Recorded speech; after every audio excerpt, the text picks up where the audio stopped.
Welcome to the Friday Habit with Benjamin Manley and Mark Labriola II. The Friday Habit is for creators, entrepreneurs, and agency owners looking for actionable ideas on how to grow their business and be more profitable. We'll pull from our combined knowledge of over 20 years and interview thought leaders that will inspire you and give you the motivation you need to kick your business into high gear. Buckle up. It's Friday. All right, and welcome to the Friday Habit. Today I'm excited for our guest. Erik Huberman is the founder and CEO of Hawke Media, one of the fastest growing marketing consultancies in the United States. What a bold statement. Not my own statement, thankfully. You're like, I've got a PR team then. Yeah, exactly. Well, and some third parties that have validated it, but yeah. That's awesome. Well, hey, man, welcome to the Friday Habit. We have a lot of small business owners, creatives, and other entrepreneurs that listen to the show. And when I came across your stuff, I was like, hey, this seems like you're several steps ahead of like where Ben and I are, and it would be great just to kind of pick your brain and hear your story and all that. So, but first, we like to kind of get started with a little would you rather question. So the one I got today is, would you rather wrestle a bear or wrestle an alligator? Ooh. I feel like alligator is more like you can live. You're more likely to live through wrestling an alligator, but obviously a bear is like soft and cuddly. So that's a tough one. But I think like I do want to live, so I think I'd take the alligator. Okay. I feel like that's probably wise. I've never heard of a thing where it's like, hey, bear wrestling, come watch the bear wrestling. I don't think that's like a thing. So by the way, I literally just saw a TikTok video last night, which is, I was totally being productive last night, but of a guy that like rescues, I think that they were crocodiles, but like rescues them when they're like found in people's yards and then like brings them in, and like he's just hanging out in a pool with like 5 crocodiles that was explaining how they like grow to trust him. So like that's fresh in my head that I'm like, I can maybe get the alligator to trust me in a wrestling match. I don't know. Yeah, there you go. Yeah, and it almost feels like not that you could overpower an alligator, because I understand that they're like, they'll chomp a rhinoceros in like one bite, but I feel like a bear, man, it seems like he's got too many limbs to maybe fight you with, and you could swing around it's like you could maybe like swing around the back of an alligator and get him in a weird angle where his neck doesn't move or something like. Oh yeah, and on land, I feel like I got him. Like the thing is, if I'm in the water with an alligator, I'd be concerned. That's but, like, right. Yeah, on land, I feel like I can like cut left and like get its tail or something. Like there's an option there. Bear, I'm not. The only thing I've heard about bears is either you play dead and maybe you run downhill temporarily because they have shorter front legs, so they stumble downhill, but they still run like 35 miles an hour. I grew up in the mountains. I know too much about bears. So fast. Yeah. Big bear knowledge guy. Yeah, exactly. Good question. We teed this one up. Oh man. Well, hey, I'd love to hear. Where are you located, actually? Now I'm in Santa Monica, California. Okay. Now, okay. So I'm just saying, because I said I grew up in the mountains. It's not necessarily the mountains, though. I think there's probably a couple bears around here. Isn't there like Tahoe or something like that as a mountain? Well, that's far. That's 7 hours away or something. Yeah. Okay. Yeah. So then, are you from California originally, though? Yeah, I'm from a small town called Ojai. It's like near Santa Barbara, but it's up in the mountains. Yeah. Nice. Yeah. I live really close to the mountains in Colorado.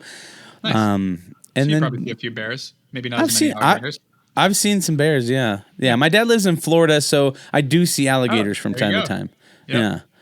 So, and then Ben, I don't there's hills in Virginia. Yeah, we got some nice rolling mountains, a Blue Ridge here, and we've got right before we bought our house, we saw somebody post online like, "Hey, check out this family of bears." And it was like in the neighborhood that we just bought. We're like, "Oh, okay, cool. Good to know. There's bears in our neighborhood." Haven't seen any since, during COVID too. They're all over the place now. I guess so. Exactly. Well, hey, Erik, I'd love to just hear a little bit of your origin story, kind of like, how you got into kind of the creative services industry, and then, how you started your agency, and then kind of just how you've grown over the past several years. Yeah, so it is pretty random. I went to U of A, University of Arizona, for school, graduated in 2008, knew that my life calling and career was going to be in real estate. and spent the summer getting my real estate license. And I got a job as a commercial real estate agent at a great firm and started exactly 1 week to the day before the entire banking industry collapsed and Lehman Brothers went bankrupt. And thankfully, I would say at that time, nobody knew what that meant. Like, you never know in the it's kind of like when everyone went home on March 13th from COVID. And it's like, it'll be 2 weeks. What was, it was, I forgot what they said. Big deal. Flatten the curve, 2 weeks to flatten the curve. Yeah. So same kind of thing. We're like, oh, whatever. There's, oh, wait, 150-year-old banks don't go bankrupt all the time. This isn't normal. And so so I went into that. That year I made $350, which I don't know if anyone knows about the cost of living in LA, but $350 a year is not enough. That'll get you maybe like a couple weeks of lattes. I'm pretty sure a Happy Meal McDonald's costs $350 now. Inflation's been rough, but it's a tank of gas. Let's put it that way. Right. But yeah, so did not go so well. About 6 months in, I started scrambling in a way of trying to figure out what I was going to do. I knew this wasn't going to be sustainable. I was racking up credit card debt to live off of. And so I ended up, long story short, launching an online music company with a friend's dad who was a very prominent entrepreneur. I didn't know this about my friend's dad. I knew him as my drummer's dad. I was a guitarist growing up and not very good, which is why I didn't pursue it, but I enjoyed it. And he reached out wanting to build an online music company, and I built the business plan. He helped get funding for it, and mid 2009 went full time on it. And he had raised $1 million for us, and so I ran it. I owned 5% of the company, built it for 2 years, got it to profitability. Ended up realizing it was never going to be that big, and it wasn't going to be what would put my future kids through college. So it wasn't going to be the next iTunes. No, it wasn't that model. It was more like masterclass for musicians. And the rough part of it is, marketing to a customer that has no money is not exactly the best business model. That being said, it was profitable, so we weren't going to shut it down. So we brought in a CEO to take over, and I moved on. And then I ended up starting one of the early e-commerce subscription companies. It was called Swag of the Month. It was t-shirt subscription. You fill out a little style quiz, tell us what you like to wear, and every month we send you a t-shirt that fits your style. That went really well. After a year and a half, sold it, joined an incubator called Science that had just launched a company called Dollar Shave Club. Advised for them, advised for a lot of their portfolio, helped them launch an activewear brand, which we sold a year later to Bally Total Fitness, then started advising and consulting to a bunch of brands on how to grow businesses like I had. I had built a reputation. At that point, I'm 26 years old. I'd built and sold 2 e-com companies. I was one of the first movers in sub e-com. Timing and luck is a big factor in success. Yeah. And do you think that your proximity to other entrepreneurs and business people, I mean, being in California, it seems like everyone goes to New York or LA, right? Like they want to pursue their dreams. They go to the big city. So do you feel like, man, because you were in LA, you're around other people that were doing things that you kind of got swept into that, and that's where some of that luck happened? Absolutely. And I don't mean that it can't happen in other places. Like Denver's we have a venture fund now. A lot of our investments are actually in Denver. So in Virginia's got some incredible companies too. So it's not that it's the only path, but in terms of my path, it had a big impact. So I don't say you're not going to be successful if you're in a smaller place, but New York and LA, the opportunities are just more prominent. And so there's just more people. And that's why even when I see all the migration to Austin and Miami, plenty of opportunity, but it's still the population of Miami is 450,000 people. Los Angeles is 8 million. There's no comparison in terms of just the opportunities that can arise. Now there's other reasons to go there. And if you're the tax reason's interesting, and maybe that shifts, but it's going to take a long time. So, I do believe the good example is, being in LA, I literally met the founders of Science, the incubator with Dollar Shave, at a tech cocktail hour at a bar here that's not here anymore called South, that was in the middle of Santa Monica. Right. I met them and they're like, oh, you should come by. We should talk a little more. And that's how I ended up working there. And so, yeah, definitely. Now, as the real estate market started coming back, I mean, because you said you dreamed about being in real estate. So did that kind of just, as things started coming back, we're far down another path, and you decided I'm just going to keep going down this path? Not really. I could have gone either way, because after Science, when we sold Bally Total Fitness, I actually kind of hated the experience, and I wasn't sure what I wanted to do next. And real estate popped into my mind a couple times, but I was kidding myself. I didn't want to be a real estate agent. Investing in real estate's dope, and I own real estate now. That's super fun, having a real estate portfolio. being the middleman on deals is not. You're dealing with two bosses that can't. It's just So I had this perception of the job versus the reality of the job. The perception is you're doing deals and you're going, you're running the numbers and you're doing all this research, and the reality is you're herding cats and dealing with a bunch of bullshit, and it's taking forever and things fall through and you don't control anything. And so, and I think that's a big lesson in a lot of jobs is like there's a perception and reality of the actual job and what the hard parts are, and the hard parts have to be worth it. Just like the hard parts of running an agency. People think that my job is to like walk into a room with a whiteboard and draw a really creative, like I put up the poster board with this is the gecko. Geico, you're now a gecko. Like that's the job. That's not the fucking job. So, and that's what you learn as you get into it, which I encourage anyone in their teens and 20s, like go try a bunch of jobs that you think sound cool and learn what the downside is. Because then you find out what's worth it. And I think that's the important part. So real estate, I always wanted to invest. In fact, when I started Hawke, my original strategy was cash flow Hawke Media and take that money and put it into real estate. And that transformed, which we can get into. But so when you say you kind of had a bad experience, or not that you had a bad experience, but you were kind of over it by the time the whole Bally's Fitness thing happened and all that. Like, they made a lot of really poor decisions on that business. It should have been a lot bigger, and I was not the main owner. I was an owner, but I was not the decision maker. I worked for science in some senses, and so I was like, they made some really bad decisions, and they screwed up our supply chain, things that I had nothing to do with, and so it really pissed me off because it was one of those situations where we screwed it up ourselves. Like it wasn't the market. All the things you would hope for, like, traction and market demand and total addressable market and good returns on marketing and everything that's hard to do, we had easy. And then they decided to vertically integrate our supply chain and blow all of our funding and end up underwater. And we couldn't afford to keep going on the things we were investing in. It was a disaster. So we ended up getting out of it. But where did this, to me, just hearing you talk and stuff, I mean, obviously, like at a young age, there was some sort of entrepreneurial spirit within you. I mean, because even being a real estate agent is an entrepreneurial endeavor, right? You're self-employed and you're kind of making your own deals and doing things like that. Did you grow up in a home that was encouraged, or were your parents entrepreneurs? Yep, all the above. My dad was an entrepreneur, and he a very successful one as I grew up. And I'm also the oldest, so frankly, he was incredibly hard on me in a way that I appreciate later in life, because I could have, for lack of a better word, I could have easily grown up to be like the spoiled rich kid waiting for his inheritance. And instead, I was told from like 8 years old is when he started telling me I better get a fucking job. And I'm getting none of the money. It's going to the dog. And I'd ask for things and he'd be like, you better fucking work for it. And even like, I remember getting a phone call sophomore year of college in November, and I'll never forget this. And now I keep it fresh in my mind. He calls me, and my dad had a temper, and I could always, and I just to be clear, I was also very close to him, but he calls me and he goes, "What are you doing?" And I knew that tone. I was like, oh, here we go. You're like, oh crap. I'm walking to class. Like it was in Arizona. It was November. He goes, yeah, but what's your plan this summer? It's fucking November. I'm like, I gotta tell you, I don't know yet. I'm probably gonna get a job. He's like, you're probably gonna get a job? Eric, you're 19 years old now. It's time to get off the family tit. Go figure out what the fuck you're doing with your life. I'm like, yeah, okay, wow. Sounds good. So there was a tone that was up until the point that I didn't need any. My dad did pay for college until I didn't need anything from them. And even after that I still got a little bit of jabs here and there that I appreciate. It gave me a chip on my shoulder that I like, because it's this innate desire to grow things and build things and keep going. And it's not about the money. It's not about because I can drive a fancy car. In fact, I downgraded my last car. I was like, fuck it. I went with a Tesla Model 3, which is not a bad car. Don't get me wrong. I don't want to be pretentious about it.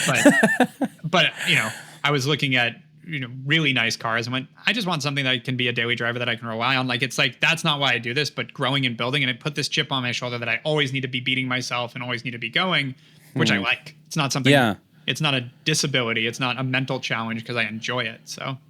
Yeah, I mean, to me, I feel like, and I don't know, Ben, do you feel like, I think that with you, Ben, I feel like there's this sense of like, wanting to like build something, grow something, like, you've always got ideas. And I think it's for me, it's that idea of like, I want to achieve, like I want to like hit that next level of success. And And I think sometimes that can be a detriment, because then I get in my head about things, or I get depressed because I'm not growing as fast enough, or, whatever that is.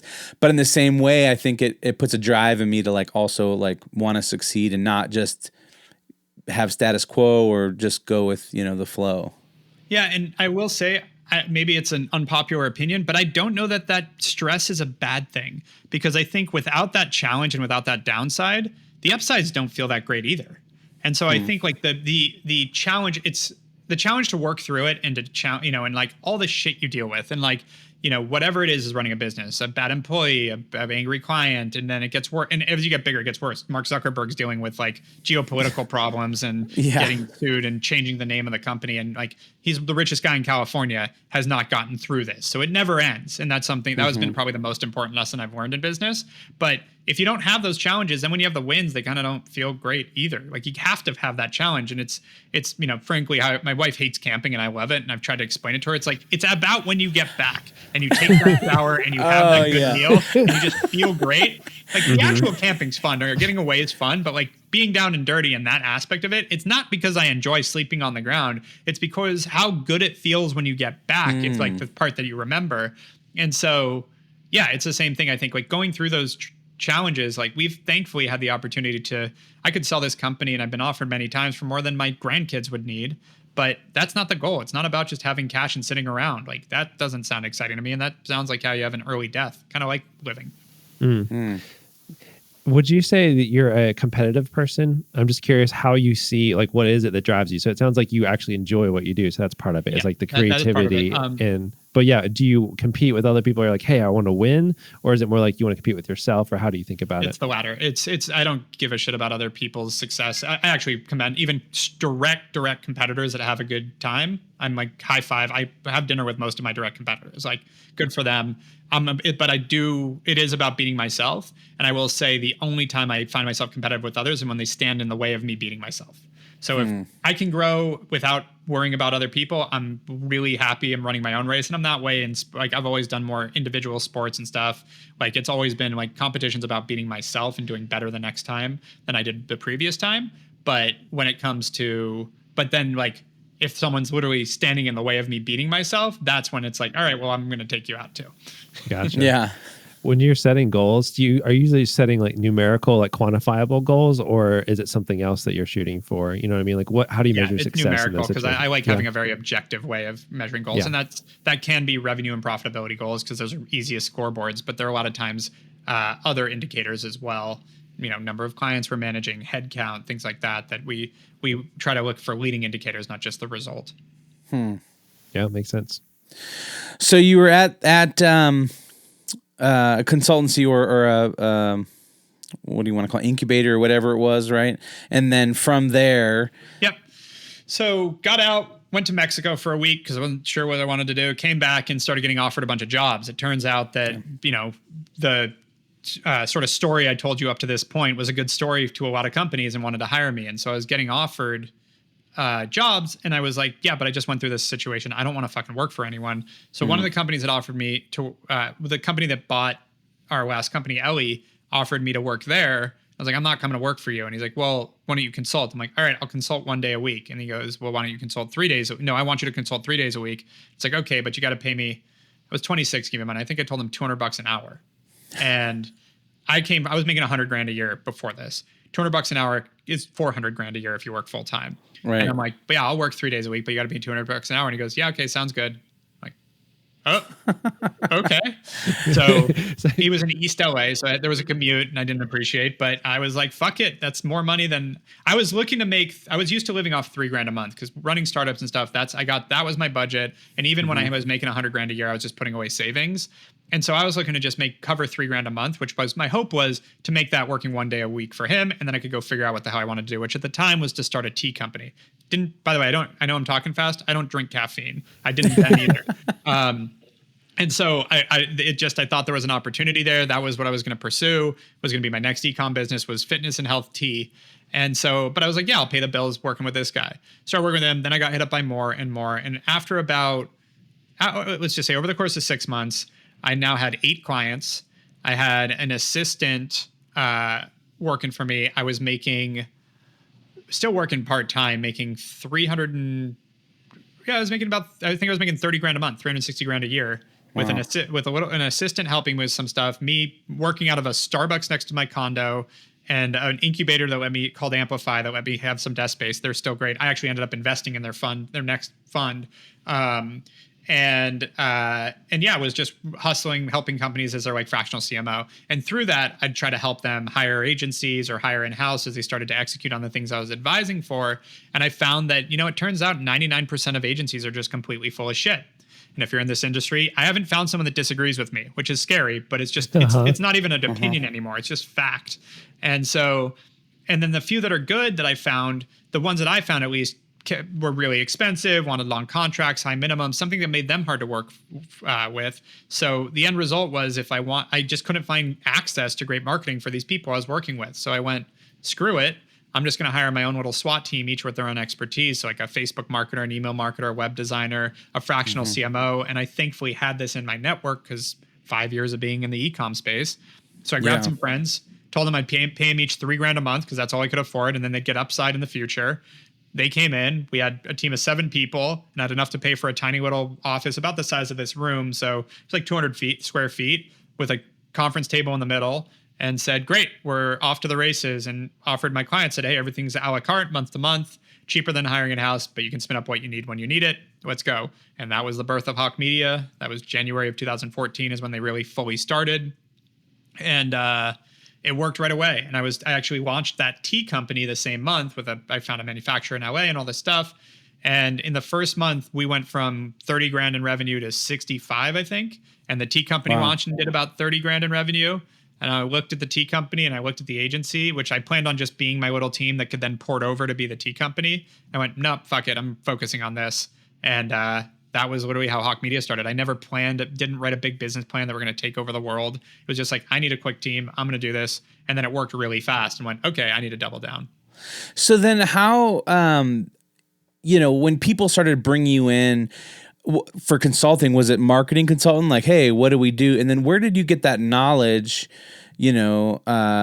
in that area? Because obviously you worked on different deals and things like that, but it's not like you went to formal education or anything like that. So how did that kind of like transpire that you had the knowledge and experience then to start doing these things? I just asked a lot of, and I still try. I actually get down on myself for not being as inquisitive as I used to be. Like I always wanted to learn. And so especially up until I reached a certain point of scale here, I just asked a lot of questions. And I also just went with my gut on things. Like I'm thankfully, like I have a really strong logical deduction. Like that's just a strength of mine, is like taking like, kind of seeing how things play out and like understanding like sort of the business version of chess in some ways. As well as like I'm super, super rational. That's anyone that works with me says that. Like I'm the most level-headed person. Everything seems really fair and logical. I actually took the LSAT and got I took the practice LSAT, I should say, and then I bailed on the actual LSAT, but I got like a 171. I could have gone to any school I wanted to if I had gotten that on the real thing, and then decided I didn't want to be a lawyer. But the point of that is all through that part of my career, I was looking at like, this doesn't make sense.